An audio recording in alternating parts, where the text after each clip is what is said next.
I don't know what to do anymore. I have this kid in my class who, no matter what I do, he just won't, like, the consequences aren't consequenting. For example, today in the cafeteria, he won't stop getting up.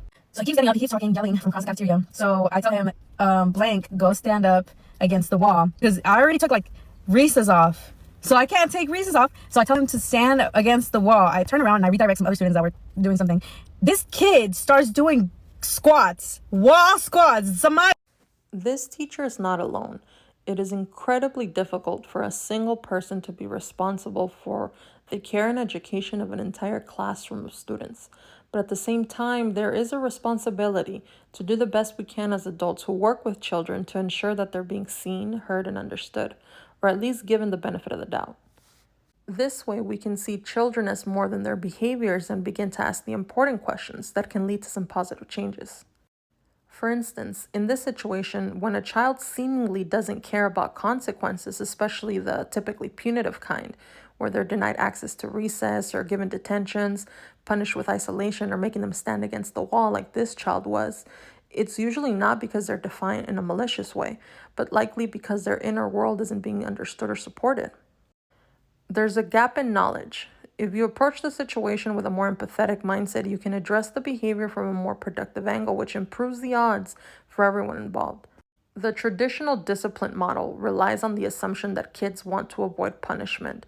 But if a child's nervous system is dysregulated because of either ADHD, trauma, sensory needs, or simply unmet emotional needs, then consequences don't land the way we expect them to.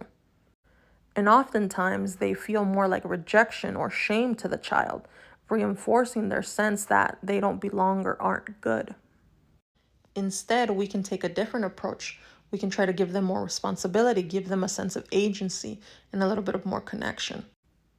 Make them a helper. Kids who struggle to sit still often thrive when they're given real tangible tasks, moving chairs, handing out papers, being a line leader. These can channel their energy positively and give them a sense of purpose.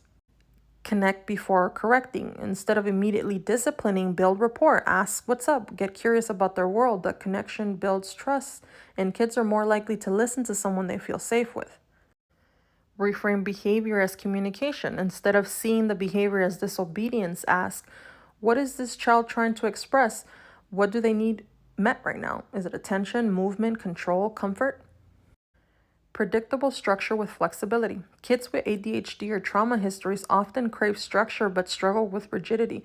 So giving them a clear framework while offering choices within it, for example, hey, you can either do your homework here at the desk or you can do it at the back table. Which do you prefer? This kind of helps them feel like they have a choice in the matter. Praise who they are, not just what they do. When they feel recognized for their strengths, not just criticized for their differences, they often rise to the occasion. The wall squat thing even makes me laugh a little bit because it's kind of a brilliant metaphor. He turned punishment into physical activity.